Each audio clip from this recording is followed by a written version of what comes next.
All right, everyone, thank you. I hope you had a good break.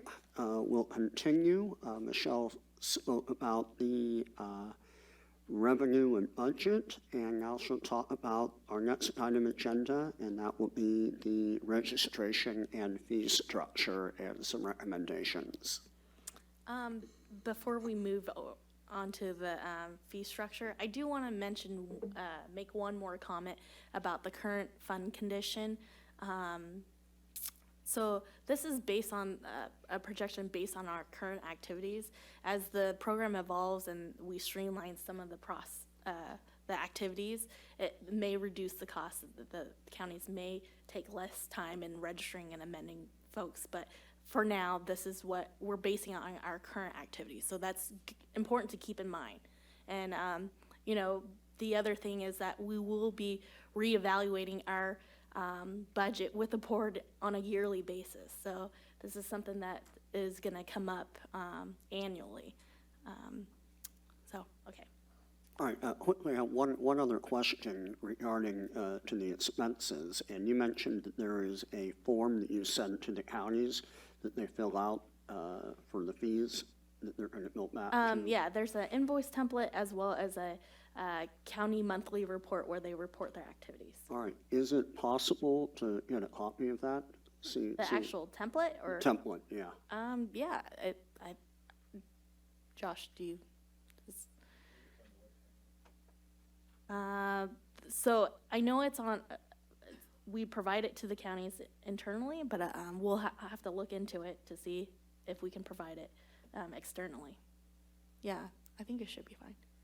All right, great. Yeah, it's just an idea to figure out where the expenses are and what is the most expensive thing. All right, so now we'll go into the fee structure. Michelle's going to have some options or suggestions as to how we might be able to balance the budget. Okay. As we previously discussed, we're currently in the red, and we need to look at what we're currently collecting as far as registration fees and how that can be amended.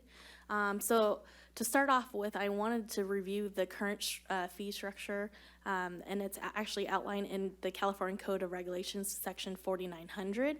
So for new registration and renewals, it's a $900 registration fee per applicant in each county that the applicant intends to cultivate or intends to continue to cultivate.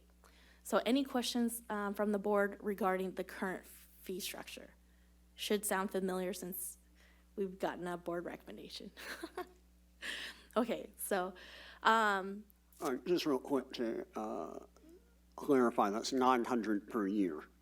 Yes, it's an annual registration. Okay. So this is just like overview of the proposals that we're going to dive into. So the first option is going to be a flat fee, just increasing that flat fee. Option 2 is a combination of a flat fee plus a tiered acreage fee. And then third option is a flat fee with a acreage cost.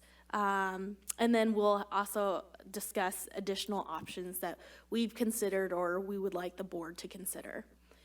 So the first option, the flat fee. So in order to make up our deficit and be in a good standing with our budget, we propose that we would raise the registration fee to $4,500 per registrant, and that's a flat fee. For the renewal, we would say it's the same amount, and that would get us a total projected annual revenue of $3.8 million. And so before we open it up for questions, here's a fund condition based on that proposal. And as you see at the end of 2021, fiscal year 2021, 2022, we would be getting ourselves in the black of, what's it, $87,000. And that's based on the current activities and the current expenditures. So, any questions? Could I make a recommendation that we go through all the options before we take sure. questions? Yeah. I think Okay. that might be more helpful if everybody doesn't mind. Okay, sounds good. So option two is a combination of flat fee and a tiered acreage fee. I understand that the board had made comments in past meetings that they wanted to look out for the smaller farmers. So this proposal is for a $2,000 flat fee and plus an additional cost based on the acreage per applicant in each county the applicant intends to cultivate or intends to continue to cultivate. So if you look at that little chart, I apologize, it's kind of small, but so for someone who's growing less than an acre or less, they would just pay the $2,000 fee. Anyone growing 1 to 5 acres would pay an additional $500 on top of the $2,000 fee, and it continues. And in this option, any amendments to the registration that increases the acreage would require additional payments. The projected total projected annual revenue for this option would be 3.9. And then looking at, see if I can get this to work. The fund condition for option 2, with everything being constant except the registration fee revenue that is collected, we would be actually close to breaking even in fiscal year 21-22.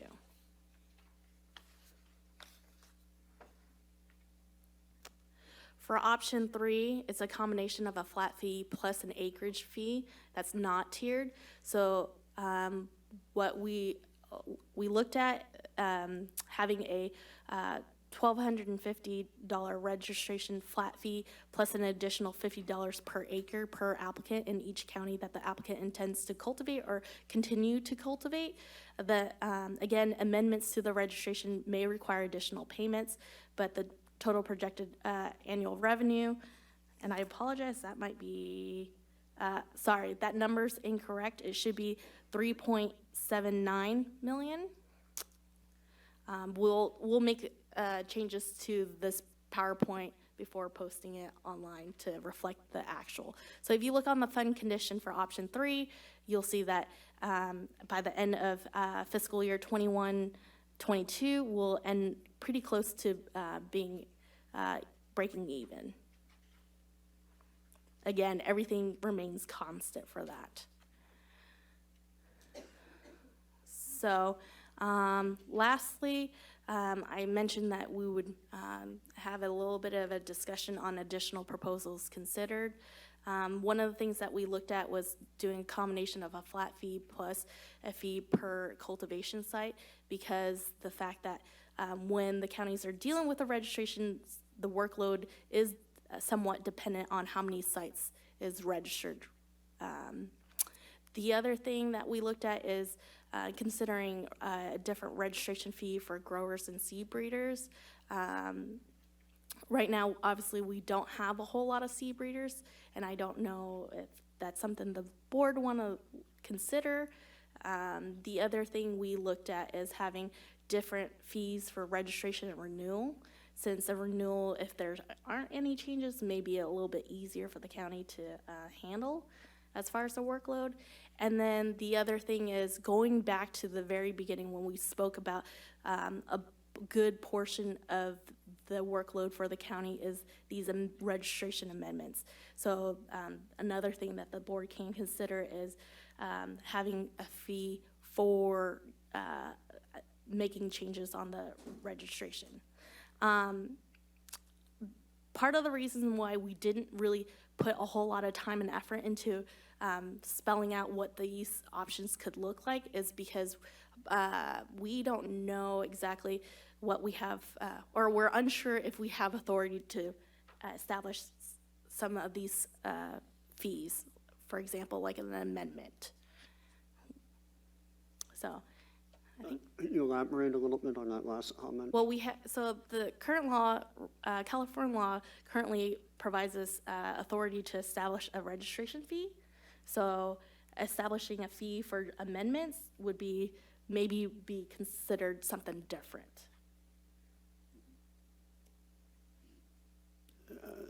Just elaborate a little bit more when you say establishing a fee per amendment. What do you mean by that? Well, one of the ideas that the board can entertain is maybe considering that when a registrant registers, they pay a registration fee, and then any changes to that adds additional workload to the counties would be recouped by an amendment fee and a registration amendment fee. All right, so basically, I'll just summarize. If somebody registers and then they want to amend their registration, it would be an additional fee. So yeah, that's what she's talking about. And so the question mark, since that seems to be a large workload for both state and county staff, and so whether we would want to take that into consideration as part of developing a new fee structure, but we're unclear as far as whether or not the statute actually allows us to create that type of a fee structure versus something that would be more traditional, like just a straight registration fee or a registration fee that would take into account things like acreage, which are a little more straightforward. All right, thank you, Josh. And thank you, Michelle. Did you have anything more you wanted to add? Nope, that concludes all the, oh, do you have? I just had a couple of quick clarifications. So as Michelle's going through this, all the projections that she and the team were doing or all the proposals were based off of the projected registration numbers that she came up with. The acreage, I assume, is kind of a projection based off of what we currently have and looking at the current totals and then trying to extrapolate from that. So that's where all of those numbers came from.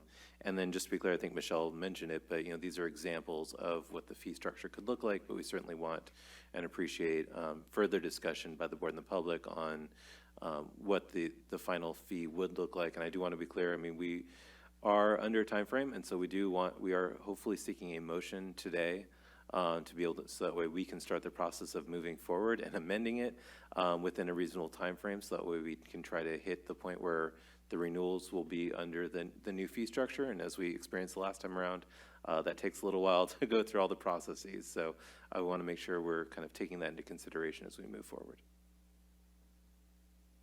All right, so there we have it. Anyone on the board have any questions or comments about the proposed fee structure? I have a comment. It appears that this $2 million projection, to me, it looks like it's quite off. If we look at the last year's totals, we're definitely in the red, but not as much as we're projecting, I think, for this year. So do you guys have any idea of when all of the recuperation costs are going to come in from the commissioners? Or I just want to clarify the point that you made. I'm assuming that you're saying that the county agreements, obviously for 18-19, is a lot lower than the 2 million. I just want to clarify that roughly $245,000 that's projected on fiscal year 18-19 for county agreements, that's only from April 30th through June 30th. yeah, there was 240 or so licenses submitted, and then there was like 260 or something from July until now. And during that time, not all counties were handling registration as soon as, as early on as April 30th. Mm-hmm. So there wasn't a whole lot of counties that were involved. Oh, yes. Do you want to go back to that slide? Yeah. Because I think there's just an important point really quickly on that. Tell me when to stop. Oh, go back down to. There you go. So, so to Michelle's point, so one of the things that she was presenting, not only the project, so what she and the team did is they requested costs and the costs that the counties were experiencing for a 6-month period. So the last 3 months of fiscal year 18-19, and then the first 3 months of fiscal year 19-20.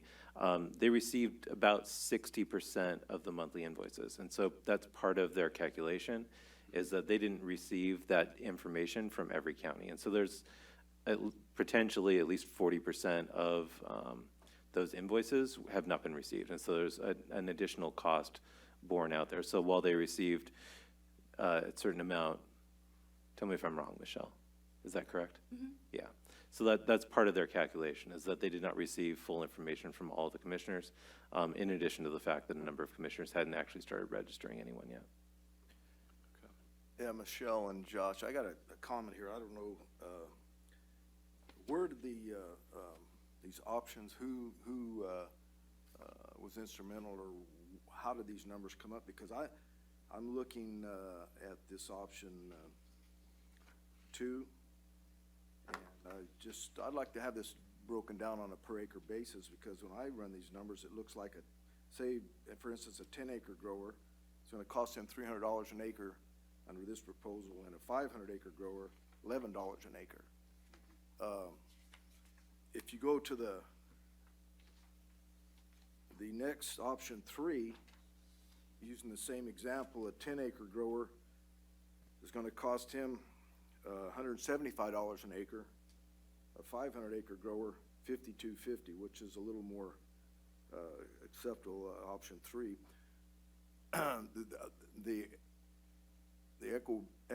What am I saying? This is not very equitable. And my point, I brought this up back in the beginning, basing this fee on a acreage basis more so, and this is getting there. But first of all, we need to take a look at the actual cost. And I appreciate, Larry, you bringing that up about what the counties are. That's what I was asking earlier about. If this is a standardized form now, I'd like to look at that and see what is actually being charged for what. We really don't know. I don't think you said you don't know what it costs really, Rick, and I'm sure there's other county ag commissioners that don't either really have a good handle on that. So I think the starting point is making sure that we're getting charged, or the farmer's getting charged for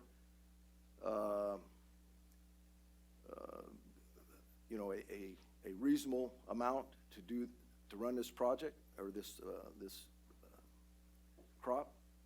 And also, we need to really look at this fee, how to recoup those costs, or how a farmer pays for this project. I mean, this totally has to be funded by the farmer, it looks like, right? The whole Yes. farming project. And that's similar to other crops. Is there any other crops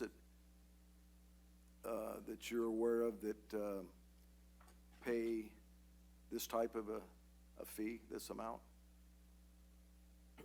So briefly, I probably have mentioned it in the past here, but so the program that was my program, now it's Juan's.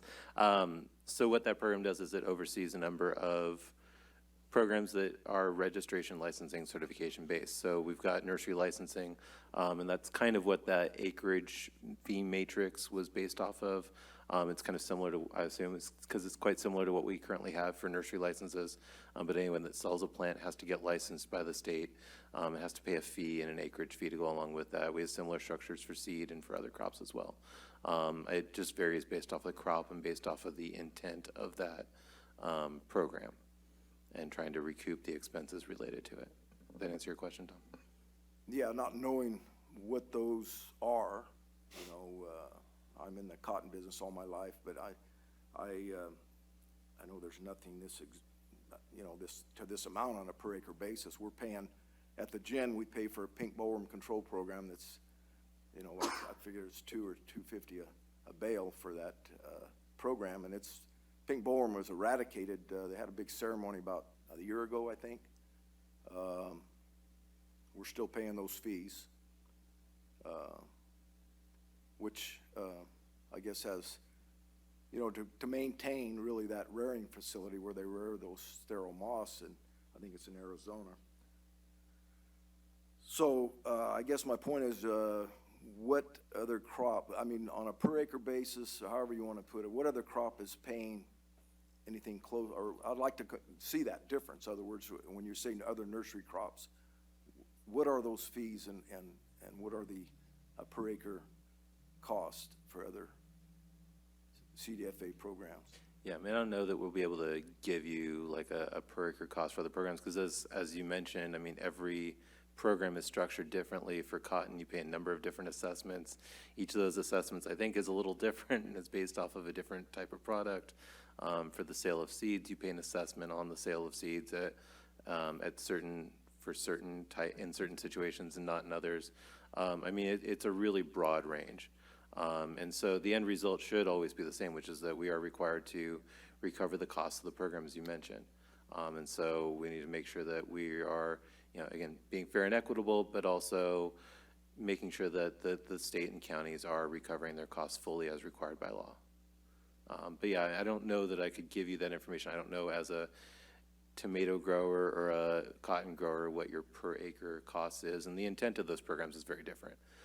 For cotton, you have a number of different pests and diseases that you're concerned with. And so there are a number of different assessments that are placed on that crop because of those concerns and the workload that goes into it. As I think I've mentioned before, I'm not aware of any other situation where we're going out and testing for the chemical content of a plant. So I don't know that there's really anything that would be comparable. I know we got a unique Yeah, crop here to take care of. very much. And Josh, I have a Sure question. that it's economically makes sense, and we're looking at the correct numbers from the counties for taking care of this program. And Tom, just to add to your comment, so all these options is really for the board's consideration. It's just to help facilitate this discussion. If the board sees that tiered structure should be structured a little differently, that's something that we would like to get some feedback from the board. And additionally, if the board feels that our projections are off as well, that is also something that we want to have a conversation about and take into consideration. I have a question about, for an example, the nursery licenses. You pay a flat fee and then you have an acreage fee also. Are you guys operating in the red or black, or where are you guys at with that? It doesn't seem like it would cover all the cost of, say the county coming out to my site every day and inspecting stuff, but. Sure. I mean, I can address that really quickly. As I mentioned, every situation is unique. So for nursery licensing, if you want a nursery license, you have to pay a flat fee for every sales location, and then there's an acreage fee for each firm. I will tell you, no, that does not cover all of our costs, and we will likely be working with that industry as well to raise fees and make sure we cover our costs. And it, by law and by regulation, does not cover all the county's costs. That reimbursement to the counties was set up about 30 years ago. And by law, we're required, or we're actually only allowed to reimburse the counties up to a third of their costs for that program and for a few of our others. So every program is a little different. The laws that oversee how we spend our money is a little different across the board. This one is in the law that we are required, and the county is required to be fully reimbursing their costs. With nursery, it's to reimburse the state's costs and then a portion of the county's costs. And I think Rick will tell you that it doesn't do a very good job at the county's level right now either, and that's something that we're also currently reviewing. This is kind of an ongoing conversation we have with every board where we collect fees. Does the fee structure actually cover our costs, and do we need to make adjustments to make sure that we're providing industry with the oversight and the services that it needs? But again, it's a constant conversation. So again, like the things that, I'm not as familiar with the pink bollworm one. I'm more familiar with nursery and seed just because I used to oversee them. With seed, it's a $40 fee for everyone who sells, but then there's an assessment. And the assessment is actually by far the bulk of the revenue that's collected. And it's all assessed. So I mean, everything is a little bit different, but we want to make sure that we're, meeting the needs, but also able to fully recover our costs. And that's a constant conversation. We have that conversation with the seed board every single year. What is the assessment going to be? The same thing with those cotton boards that Tom was referencing. That's an annual conversation. And so it's something that we'll continue to talk about as well here. Lawrence, I have a couple comments, if that's okay. Yeah, go ahead, David. So a couple of things. Obviously, it's new, and so there's some challenges in making projections. But just looking at just using the option one as an example, fund condition. Had that been projected out to a year 22, 23, then it would show an additional $700,000 in the ending reserve balance. And I can tell you, you know, as much as I want to make sure that the counties and the state are 100% funded for this, it can be frustrating as also not only a county representative but a taxpayer to see ending reserve balances that just grow and grow and grow, and I see that in my local jurisdiction. So I would just caution that this needs to be something that is kind of almost looked at on an annual basis or biannual basis, because we want to make sure that we cover those expenses for the counties and for the state. But I don't want to see where, you know, if you continue to project that out, you're going to have a $3 million ending reserve balance in a short amount of time where farmers and growers are paying into something. Because I know how that goes. All of a sudden, everybody's adding staff, and there's just this constant, you know, flow of money now. And so I would just caution that I think that I understand we need to adjust the fees, but I think we just got to be wary that we don't want to adjust the fees to a point where we fee people out of wanting to do this, and then we also end up with a large reserve balance in the future. My other comment is that I'll use Rick for an example. The amount of money that Rick gets to pay his staff is probably a lot less than the amount of money that someone in a large, you know, county gets to pay their staff. And so in Rick's case, you know, he might pay his staff $25 an hour. In another county, they might make $75 an hour. I think we have to be very careful that, you know, a fee in one area doesn't represent the amount of money that Rick is having to pay and put into it. So where small counties, most of the time, what we end up doing is we're collecting fees to give to the big counties. And that's my other concern is, are we as a smaller counties collecting fees so that way we can supplant the big counties because they pay their employees a lot more? And I know that's hard to capture in a fee structure, but I would almost rather see that a lot of this gets left to the county level and local county ordinances for covering local county costs. And if Ventura County wants to pay their staff a lot more money, that they collect that back at their local area to cover their costs, and that we focus our efforts on making sure that the state's costs are covered and leave some of these back to the local county ordinances and county boards of supervisors if that's legally possible. So those are my two comments. I think from the, you know, grower farmer perspective, option 3 is probably the most palatable. You know, you're only seeing like a flat fee hike of 30 to 35%. You know, the per acreage fee on top of that's not too bad. It'd be better off at 25 to 30, but if we have budgetary concerns to meet, then the numbers are what they are. I did want to go back real quickly to one thing that David mentioned. So as far as the reserve, so Michelle briefly reviewed it, but any program at CDFA that collects money and then spends that, as this program does, is required to maintain a reserve at a kind of a level that would allow it to have some money left in case of emergency. Usually it's considered to be kind of like the monies that would be available to close out the program should it suddenly, you know, suddenly this program's not needed anymore. We still have cost to close it out. And so generally that's between a third and a half of the program's annual expenditures.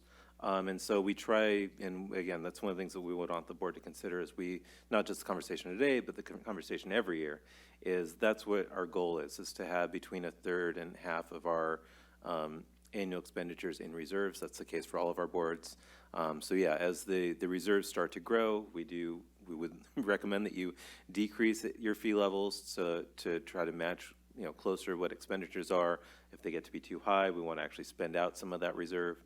Sometimes that can be a struggle depending on the board, but that is a constant conversation that we have, again, with our other boards. Like the seed board is probably the best example I can think of, just because that's an annual conversation. What is the assessment going to be? It's maximum 40 cents per $100 sales. I believe right now it's 30 or 35 cents, but every year they look at their projections and their expected annual expenditures and decide whether or not to adjust that assessment every year. And so that's something that we would want to continue to work with the board on is, yeah, absolutely keeping an eye on that. We certainly don't want a bunch of money just sitting in the reserve. We want to make sure that we're, charging, we have a fee structure that's reasonable. And can I add to that, Josh? So the other thing is that I don't think the way we're going, we're going to end up with a very large reserve in a quick amount of time, because they're, like I said, all these projections are based on what we're doing, based on status quo. There's one thing that's very glaring to me as a program supervisor is that we don't have an actual database to streamline some of these processes to decrease the cost. And so one of the things is this online or some centralized database that the counties can connect to, and we don't have to, redo the same process that's being done at the local level. That will definitely help. So that's one of the things that we definitely want to look at and consider is what would that cost be?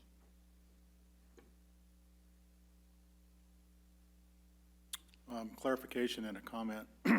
In regards to what Tom had stated, I unfortunately do not know what the amount is that I submitted to CDFA. I've sent an email to staff so I can make that information available, hopefully before the meeting adjourns today, so I can get that answer out. But with that being said, until we get all of the majority of counties, or all of the counties are going to participate to submit their data, we don't know what the cost for these activities are for Ventura versus Shasta County, what they're going to be statewide. We have to have that information. And I would suggest to CDFA, you said that there's 30, I believe 30 counties that have submitted the approximately, whatever the number was. But I know that there's counties that aren't going to submit invoices. They're not going to charge for their services because, well, there could be a couple of reasons. They have minimal amount of time, or they just don't want to participate in the program. Yes, and we have taken that into consideration. So with that being said, as with other programs, I would make a suggestion that CDFA notify all of the counties that the invoices have to be submitted by December 31st, and you're going to close the books. And that way we can capture this data sooner rather than later. yes, that's definitely an option. All right, do we have any other comments from the board? Any comments about the three different payment options?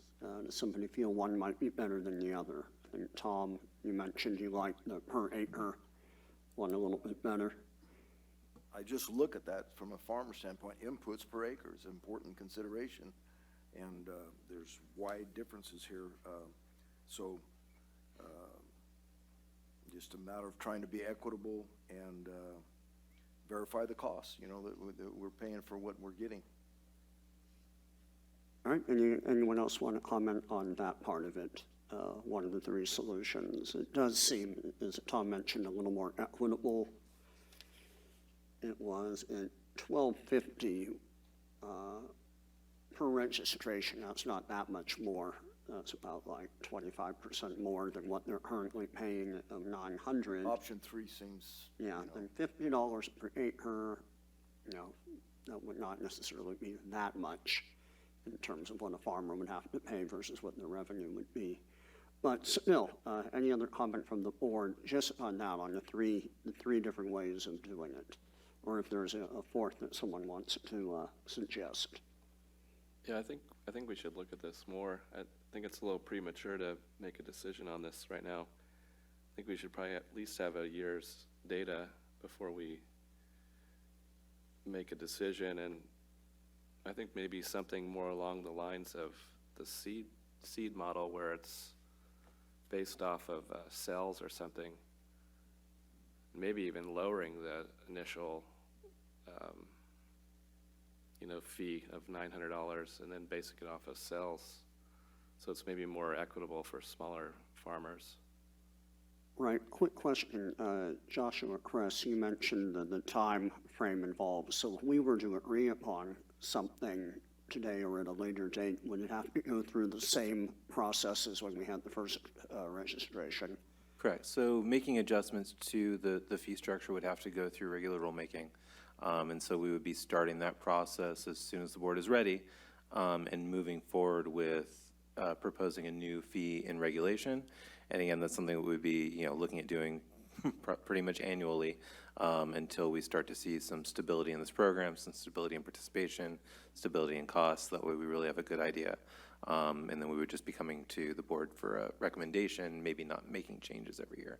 But at this point, certainly, yeah, that's something we'd be continuing to go through. But yeah, it would be the same process we went through last time. Obviously, taking what we did last time and applying the new numbers. Hopefully, we'll streamline everything a little bit, but the same process. You know, I think another consideration related to this is also, that should be considered is what crop you're growing. I mean, a CBD crop, a fiber crop, a seed crop.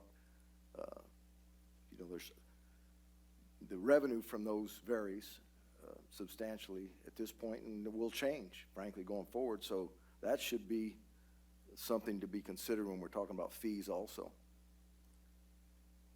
I think at the current moment, the fee is the same whether it's a flower, fiber, or seed. That's correct? Yes. Rick? So I just received an email. So for Shasta County, for April through June through 2019, our fee that we submitted for reimbursement to CDFA was $197.52. From July 1 through September 2019, we submitted an invoice for $2,096.12. And that was all just one or two registrations and one planting? This is for all of the activities we're involved in for education outreach. I don't think we had any complaints, but I could be wrong on that as far as registration activities. Sampling and testing, that went to the grower. Got it. All right, more comments from the board before we hear from the audience? No? All right, anyone in the audience like to comment? I'm Charles Meyer. I'm a grower, farmer. I wonder why you're charging these fees to farmers. Farmers are at the very bottom rung of the economic ladder. You charge me $5,000, I can't tell a buyer, okay, you got to pay me $5,000 because I had to pay this fee. One example was the nursery. The nurseryman didn't pay the fee. His customers paid the fee. I can't do that. I can't do that with any of my crops. So why are you charging me with fee? Why don't you charge the public? Because they're the ones benefiting from CBD oil or the fiber or anything that we produce. I don't think it's fair that all fees are charged to the farmers because our margin of profit is the least of everyone else above us in the economic ladder. All right, thank you. All right, Nick?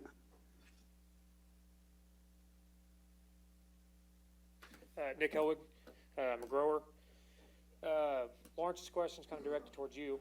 I recently spoke to a gentleman earlier this year looking at growing hemp for fiber production. And we kind of looked at our margin control and we looked at about $250 an acre. Has that changed recently for fiber production? You're asking how much money they get per acre profit? Yeah, so like net, what would a farmer net for fiber production? Oh boy, that is a complicated question because it's going to vary on the quality of the fiber. Fiber on the low end could sell for maybe $200 a ton, and on the high end it could be as high as about $1,600 a ton.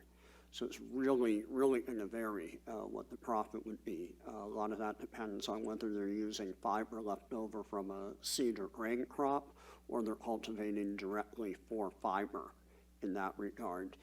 So all I can give you, is a range. Would they make 100? Probably not. I mean, on average, a farmer has to earn a certain amount per acre usually to survive. And I would point back towards Tom. Generally, what does a farmer profit-wise need to earn per acre in order to survive or in order to be happy? Why'd you ask me that question? You're the farmer. Yeah, I'm a small farmer, part-time farmer. I've got another source of income to survive, to pay my, monthly bills or whatever. So I think it'd better to hear that from a full-time farmer that's 100% dependent on margins on his farm to make that determination, and this gentleman here probably can tell us that. Yeah, so looking at, just for fiber reduction, I ran the numbers on $250 an acre for fiber. That's what I was briefed on earlier in the year. It would take me roughly 18 acres to pay off that license fee. And that's just to pay off my license fee. That's not ground prep, that's not my drip, that's not everything else. That's a little steep. One thing I noticed, and this is maybe not you guys' job, but I see a lot of budget constraints. Hey, when we're budgeting this in 3 years, we want to make all of our money. Well, there's really no consideration to the farmer in there of what we're going to get. As far as option one, that's extremely steep in my mind. And how much does the county get of that? Was it $4,500 on option one? $4,500 fee? How much does the county get? Because I know right now with the $900 registration fee, the county gets 100 and something, I think, up front, and the state gets the rest. Can someone correct me on that? That's what I was told at my local jurisdiction. Well, the registration fees are coming from the counties to CDFA, and we're using that to reimburse the county and pay for our state costs. So I was told that, so the $900 fee that I paid this year, so much of it is withheld at the county to pay for whatever they need, and the rest of it goes to the state. That was part of one of the earlier conversations with the counties, but I don't believe that's what's in the current contract. So what's in the current contract is that the counties actually submit actual costs for the reimbursable items. And so that was what Michelle was presenting, was the actual invoices that they've received from the counties for those reimbursable items. Okay. Well, maybe what I was told at my county level was incorrect. Going to the option two, I get charged for the time in sampling. So it doesn't matter if I have a 1 acre plot or a 500 acre plot, I'm getting charged $75 an hour. That was an agreement that was sent to me. So when I filled out my paperwork for my permit, the only thing that really dictated time and acreage is, well, in my eyes, two things. One, the number I put in a box. And two, for them to get on ArcGIS and draw a map out on the screen saying, hey, this is industrial hemp grow. So I don't quite understand why for me to grow larger acreage is going to consume that much more material, because I'm already paying for sampling and testing over that acreage per hour rate. So I don't quite understand that. Is there a reason why I should be charged more on a per acre basis that I'm missing? That's a question I asked the board. I mean, that option was established, like Josh said. It's based on what's currently being done in our other programs that are collecting fees. It's not necessarily something that, the board can choose to go by cultivation sites instead, if that makes more sense. It's just kind of a structure that will, help facilitate the conversation, but. Right, I think also, just to look at the math on this, if you're charging just on option number one, if it's just one fee per registration regardless on the amount of acreage, that means it would be a lot less per acre for the large farmer, which in that case would seem unfair to the small farmer who might be growing 5, 10, 20 acres versus somebody doing 500 or even 1,000 acres. The other way around is, trying to make it more equitable both ways is at cost per acre.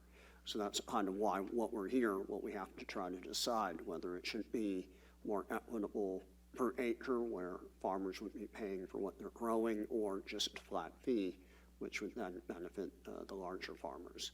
I think either way you're going to get criticism from it. So at the end of the day, we get stuck with it again. It just seems like if I could take a large-scale farming operation, and I'm younger, I'm only 28, and I can throw out millions and millions of dollars and get my investment back in 3 years, that's fantastic. It just seems like when it comes down to these funding, and what it boils down to me, I could be wrong, I'm not always right, is this whole fee's dictated by how am I going to get money back in my pocket, and how are we going to make money at the expense of the farmer. And we see it with the majority of things farming in California. And it's almost irritating that we're seeing this occur, in this commodity as well. Thank you. All right, no problem. Thank you, Nick. All right, next. Hi, my name's Isabel Verado. I work for the Risk Management Agency. I was just curious if you've looked at what other states are doing in their fee models. For example, Kentucky Department of Ag, they not only charge the growers a fee, but they charge the processors a fee. Early on in last year, right? We, the board did look at Kentucky, where's, Richard, Kentucky, what was the other, Oregon, Indiana, so we did look at those fee structures. Because it seems like the processors are going to be benefiting a lot more than the growers are going to be. So I was just curious, maybe the fees need to be spread out a little bit more. Yeah, so, I mean, to clarify, so the Food and Agricultural Code provides for and requires us to charge a registration fee. There is no registration or certification of processors currently, so there's no one to charge a fee to, so we don't have statutory authority to make those kinds of changes. That's something that could be considered for if there's someone that out there that's looking at bills for next year that would like to change the law, that's something that could be considered, but we don't have discretion to do that. Okay, thank you. You know, that, just to bring a point there to this lady, down in El Centro, they had a hemp conference down there a month ago or whatever. There were some planners on a panel, and I asked them, or this planner, what the cost was for a processor, and I was talking a processor, and that term that I was using, he said, are you talking processor or a manufacturer? I said, I don't know the difference. And a processor, he said, is somebody that doesn't change form. So a drying process would not need a permit or any fees. A manufacturer changes form of the product, does need a conditional use permit and fees and license to do that. But a farmer that has a drying system, there's no, according to him, no fee, no license that he needs to acquire to do that. Yeah, to be clear, and I was on that panel, so thanks, Tom. So the what they were referring to was a local fee for the local planning agency. So it was a county-specific fee. That wasn't a statewide program. So there's no statewide program. It was not specific to hemp. So there's no statewide program specific to hemp regarding processing or manufacturing. So it was local licensing required for the planning department, and that's what he was referring to. Which would very likely, I would assume, would vary from county to county. I don't know if Rick or David would have any further comments on that, but I assume that would vary depending on the county. So I guess I lost, I would ask that question because I was asked at a local processor what license or fees he needs to, he was talking in terms of drying, but so you're saying at the state level there's no license either? He doesn't need anything at the county level, and you're saying at the state level is likewise? Yeah, I mean, that was the county planner, so that would be required locally by his department. I don't know, again, Rick, I don't know if you have any more information or can speak at all to like what the different county planning departments do and what that looks like. I'm just weighing in to clarify, I cannot speak on behalf of county planners, but I guarantee Shasta County fees are going to be significantly less than Ventura County fees. It's going to vary county to county. Yeah. But that's not hemp specific, correct? Correct. I'm not aware of any, there are counties, and I've only seen a handful of local ordinances that do charge use permit fees through their planning department for the cultivation of industrial hemp. So there are counties that do charge fees through the planning department. Okay, thanks. I think that point is good, though, to get funding for state, CDFA, or county, or whatever. The processor should be brought into this, definitely, to help, where farmers are paying 100% of this new crop for the fees that need to be paid to pay for the cost of the program. All right, we have another member of the audience. Guy Brodigham, West Coast Ag Advantage. I like Dave's idea that if we were to make this more localized in our counties, some counties are large, some counties are small. I think as growers, or at least farming community, we want to pay what we owe. it's not a problem to do that. We should all pay for our own stuff. I don't want to help other people out. I don't want to help a little county out. I don't want to help Kern County out. I want to help my county out. So if we have a fee that the guys from Jimmy's spot go out and they help us out, and I'm 45 miles in one direction and 2 miles in the other, and whatever that cost is, I think we're willing to pay that, and whatever more it needs to be paid for. And I also know that our cotton bullworm deal, yeah, we're eradicated. Why are we still paying money for it? I get it. There's other things coming up that we might need to do that. Once something started in this state, it never goes away. If any of y'all could tell me that when we started a program and I paid money into and you guys depleted it or and gave that money back to close out a business, I don't know of one. And I think that the per pound basis to where a grower does well, they pay for their own way, and then if they don't do so well, then you know, they pay less because they didn't do very well. That's my 2 cents. Thank you.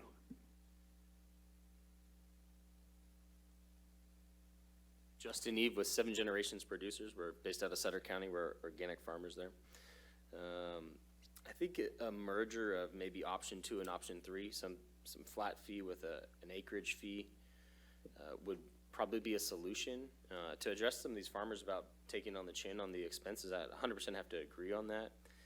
I can't foresee there being more expenses to the counties and to the regulators over time. It should be reduced as the understanding and regulations come into place. So I would say projecting that it's going to continually increase, I think would be maybe a fallacy slightly in the fact that there'll be less concern, less work that needs to be done as that regulation is put into place. So I would look at, you know, some type of flat fee would be acceptable based on acreage. You know, $50 per an acre is probably fair, but we do have to keep in mind about the small farmers. You know, there is, you know, the big farmers, you know, if they do have the profits, as in other programs, they are taxed on their revenue and basically the output of their production. So spending more time thinking about really what the future of this program looks like. Obviously, like the last person stated, that we've never seen a program go away or money be given back. So I would say keeping the cost low and having people participate based on their actual participation on acreage makes the most sense to me, at least.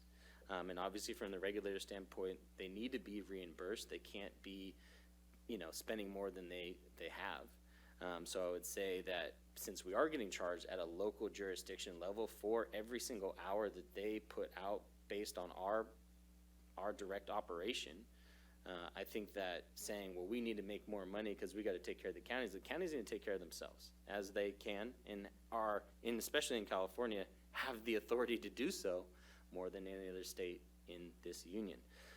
So I would say try to find a happy medium between acreage plus fee, not too much, and not thinking it's going to get more regulation, more operations need to be, but is actually subside over time as regulation is put in place. And then I would definitely have to agree with Josh Chase about maybe we should take an analysis of this and a decision after a year. It's a little hard to make a decision on that with, you know, 5 months of data. And then also to Tom's point, you know, about this new license that we're not sure what's going to happen for producer processors. From my understanding, if you're making an ag grade or food grade product, there is already a implementation and regulation and authority that oversees any food grade product in the CDPH. There was some proposed legislation with AB 228 that addressed that issue specifically and identified how they were going to put that program or make a new license. But currently, as an agriculture commodity that already exists, processing and producing, depending on what you're selling. If you're selling a fiber, then there's a set of regulation around it. If you're selling a food grade product, there's a regulation around that. So I'd say that, you know, let's treat this like an ag commodity, not some wicked stepchild of agriculture, and maybe look at how we can find a happy medium between the two of them, making sure that our local jurisdictions have the enforcement power and the money that they need to do so, and we don't give CDFA all the money to where then we only see a very small portion of that come back to our local authority and regulators who actually need that money to do the enforcement. And so that would be my opinion, is option 2 and 3, some type of happy medium between keeping the flat fee low, but based on participation of acreage. Appreciate it. Thank you. Thank you, Justin. Anyone else in the audience want to comment?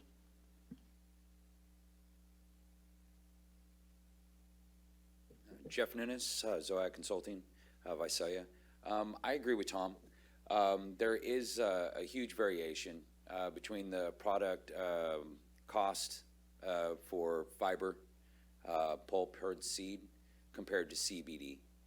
And I'm not saying that just go after one market and not the other. I'm saying that it should be fair game, that if you're going to plant 1,000 acres and you're expected to spend $50,000 on that 1,000 acres just for permits, it's going to sway a lot of farmers to still have, grow winter wheat compared to an actual crop that has more protein, omega-6 and omega-3 fatty acids than any other crop on the planet. So what I would like to see is a variation of, and being able to schedule these farmers who are going to be doing fiber, who are going to have less impact on law enforcement because it's going to be harvested before flowering. Or even more so, even how hot an actual seed crop is going to get because of how mature it's going to have to get. So some of these programs are not going to exist next year because of these regulations that are about to be put on us by the USDA. So we really have to see this as a whole and being able to say, if we're growing fiber, here's your fiber fee. If you're growing actual CBD, well, you're going to have a way big profit margin than everybody else. So here's your processing fee. Now, even seed, I think we have to look at this a little bit more with an open eye. And I like how he put it, to not treat this as the second child of the unwanted one, but to see this as a viable crop for the future of our farmers. Thank you.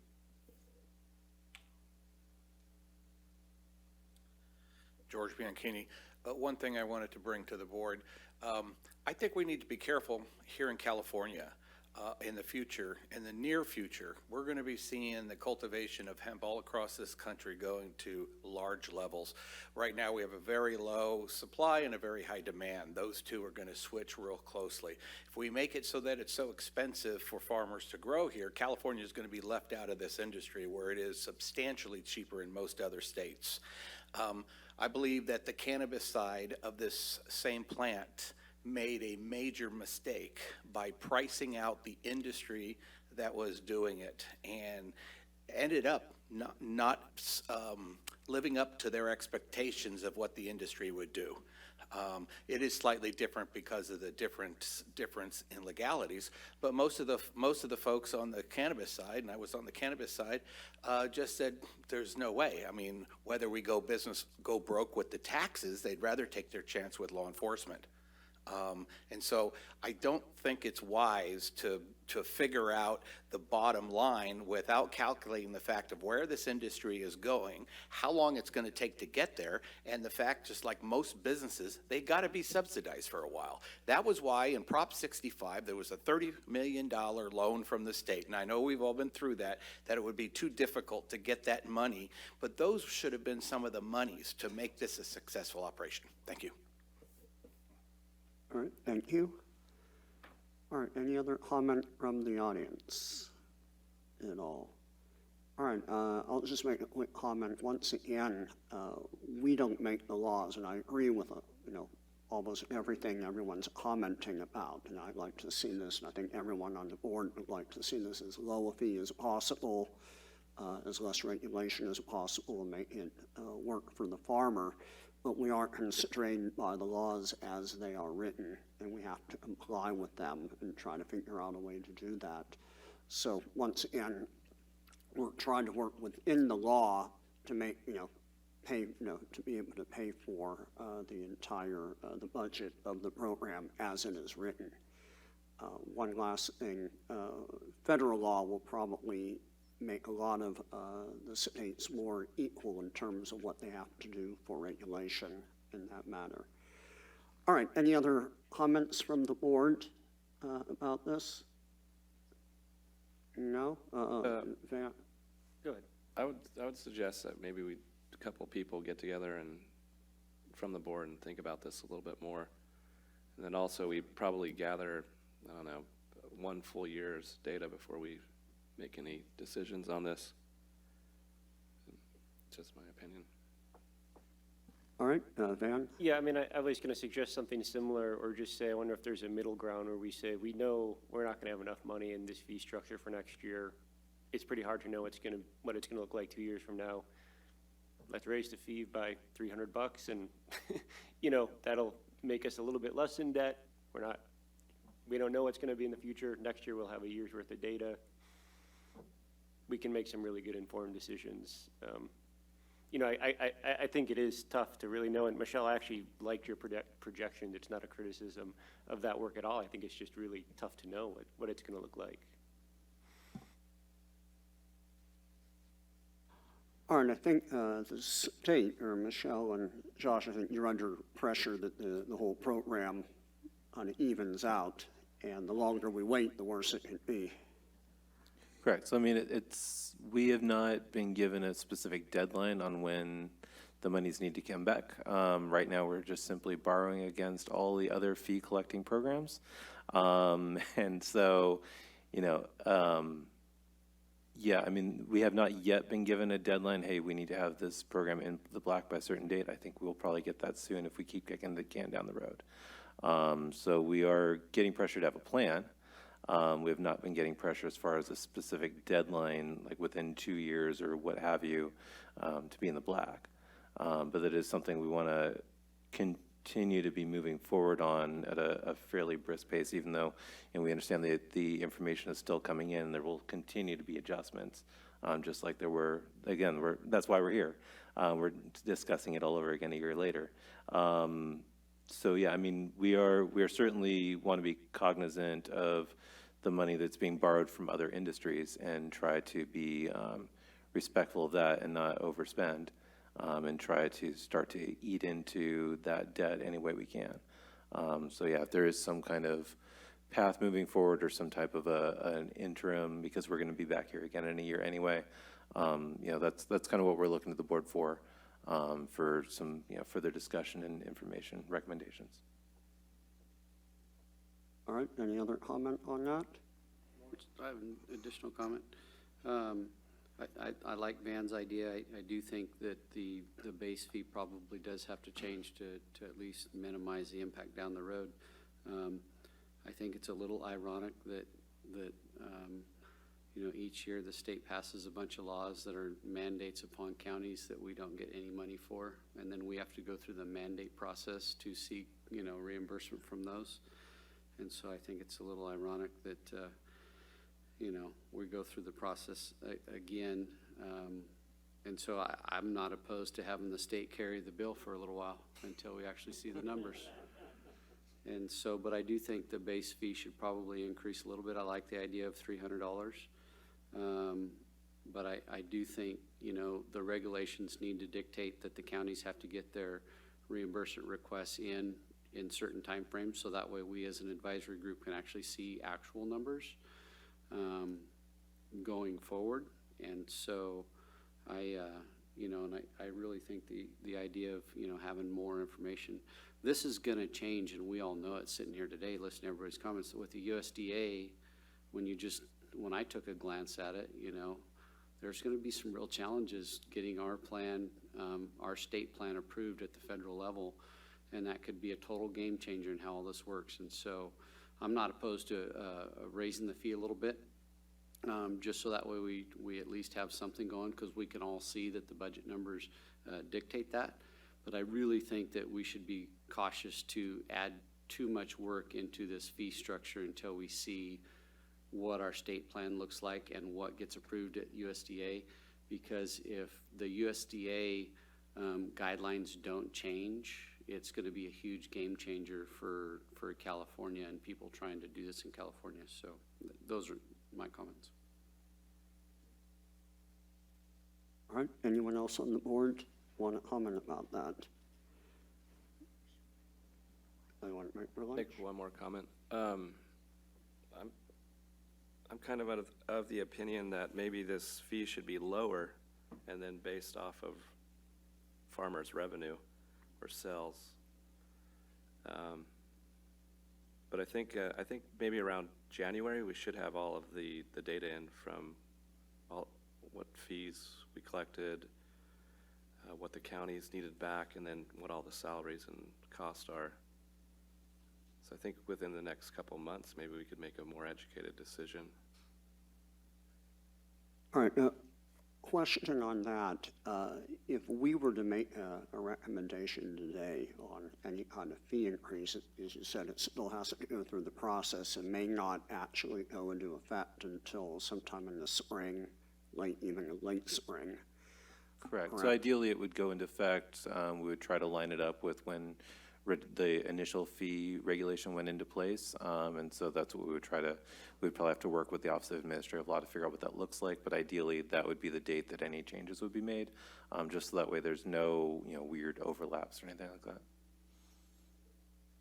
And if we were to wait to try to get more data, for example, if we were to wait until after the first of the year, possibly when we got more information in to have a fee increase, that would also take a little longer too. So it might not even be until around midsummer or so. So I kind of have a question on that. So Michelle, so far we've gotten data through September 30th. If we're looking at potentially waiting until January, I'm just trying to figure out what additional information we would have by that point. I know we would have some additional registration data and additional revenue just because we continue to receive applications and payments every single day. As far as, our internal costs, I think Michelle's pretty accurate on those. I don't think that those would change between now and January. Her hiring plan and the current staffing is not going to change between now and then. So she has a pretty good handle on what our actual costs are there, at least for the current year. Certainly future years are going to change, but for the current year, that wouldn't change. So really, it would just be information from the county. So I'm not sure how much additional information we would have and how quickly we'd be able to compile that into January. I don't know, Rick, if you have any comments on that. I think the only information that could be relevant to this is how much of the $2 million you had allocated for agricultural commissioners was paid out. How much was it under, or did it exceed the $2 million? Just to clarify, we have not paid any invoices to the counties, so we have not reimbursed the counties. No, I understand that, but as far as the total amount of invoices you received, the total amount. Oh, 4 something. There would be another 3 months of invoices. yeah. It would just be another 3 months. We can compare it to what we projected to see how far off we are in January, but it would just be, again, we would be projecting for another 6 months to come up with the total cost for the year. But that might be pretty accurate because it'll give you an entire production and harvest season. Potentially, yeah. Yeah, and Rick, you made the suggestion that basically we would have a December 31st deadline for the counties to get that information in. Is that realistic to demand that from the counties? I don't know if it's realistic. We can request it. I don't know if we can mandate it because in the scope of work of the county agreements, it allows them, I believe it's up to 30 days to actually invoice the state. And the reason I reference that, there are other programs that we have agreements with CDFA on, and have similar language as far as the 30 days, but unfortunately counties don't adhere to that 30 days. So we do get letters from CDFA that this is the date that any invoices submitted after this date, they will not receive payment. Correct, but that would be for previous work. So if we're talking about, money and invoices received by December 31st, we're not talking about through the end of December. For work done through the end of December, it would be work done through either June 30th or September 30th, something like that, correct? Correct, and that's what I wasn't trying to capture real data going into fiscal year 1920. It was to close out the previous fiscal year. Thanks. All right, any other comments from the board? Why don't we, yeah. I'd like to make a motion. I like Van's motion. I like Dave's motion. And we don't want to put the farmers out of business. Why don't we just raise the fees $300 more and put everything else on hold?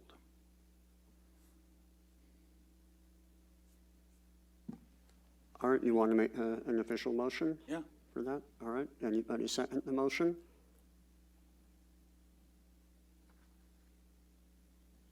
know, second at the time? I mean, I can second it. I also feel like the 300 was just what came off the top of my head. It wasn't a, you know, a particularly educated number at all. Yeah, I guess part of it that I'd like to hear would be, I'm still a little bit unclear on the time frame, and because I mean, I agree that if we had a full year's worth of data and we had a working group ad hoc committee in January and we had a meeting in February, we could probably have a more full plan, something we could really vote on that would be, you know, more thought out. But if we do that in February, would that be enough time to have that be sort of the actual fee for the next year? Or would everybody just register before that and pay the $900 and we'd be really in trouble? Yeah, I mean, that would be in all likelihood pushing it into the, you know, middle of next year, which would be well into the planting season. So I don't think you would be raising anything for the next planting cycle, and certainly not by that date that we initially opened registration this year. So to some extent, we need to either decide on a fee today that will sort of bridge the gap of our knowledge and the sort of acknowledgement that maybe we're a little bit low on the fee side right now, or what will happen is everybody will register before that changes and they'll pay $900 and we'll be far below sort of what we need revenue-wise. All right, well, it's 12:30 right now. I might suggest that we break for lunch and then kind of come to a final decision on this right when we get back. Is that agreeable to the board? All right, let's break for lunch.